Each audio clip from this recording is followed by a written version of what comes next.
We are back with a new topic regarding to the Siemens STL programming. In this topic, we try to develop an on-delay timer by using a pulse timer. So,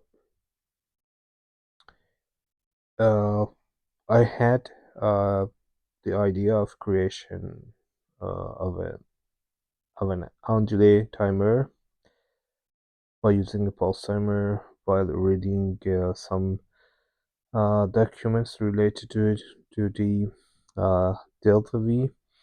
So it's interesting to explore that idea and implement it in Tier Portal. So this is mm, the time diagram of a on delay timer.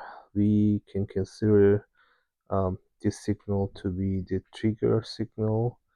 This is the trigger signal for the on delay timer. When the trigger signal is active for the value of the preset time, the output will be true as long as the trigger is active. When there is a negative edge in the trigger signal, the output will be false. So we want to implement this, and we want to use this concept to implement the on-delay timer by using a pulse timer.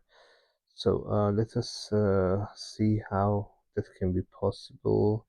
So we have an input signal here. It's long enough to uh, generate output in the this is the Q, this is the trigger signal, and this is the output.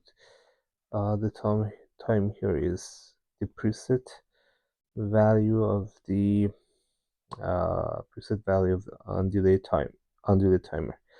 So if we want to use the simple logic blocks and a pulse timer, we can use the trigger. If we use the trigger to enable the pulse timer, it's simply like this, and this is the output of the pulse timer. Extended pulse timer in schematic has this exact behavior. So the logic should be very simple. If we have this is the output, we simply have an AND block. In order to have the Q, the trigger should be available.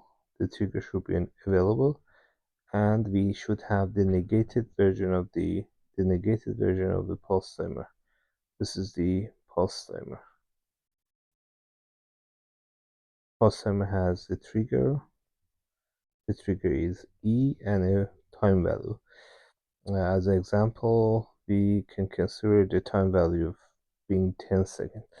So this simple structure will create an on-delay timer by using a pulse timer. So let us I have developed this in Tier Portal by using ladder and also STL. STL is part of our course. First, let us see how was the behavior in ladder. So this is the Q. This is the Q. We have the AND block here. The AND block here. So at the first, the trigger is false. When the trigger is false, the output is false. Regardless of the behavior in the timer is not important. When the trigger is false, the output will be easily false. So the next step, the trigger is getting true. trig is true, but the output is false. Trig is true, the timer is the pulse timer is measuring. The output of the pulse timer is true, but the negated version is false. We should wait until the pulse timer is finished measuring the time value. So that will be the next slide. So in this slide, E is still true, E is true, and the pulse timer is also finished measuring. The output of pulse timer is false, but the negated version is true, and the Q will be true. And that will remain true until the trigger is getting false, and that will be the next slide. In the next slide, the trigger is getting false and the Q is getting false here. The Q is getting false because we have false here, and also the output of the timer, the Q is false, but the negated will be true here. It doesn't generate it true in output because this is the AND block, and both of the signals should be true at the same time. We use this reset signal, and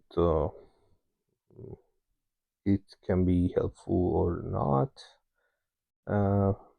but it's part of the program.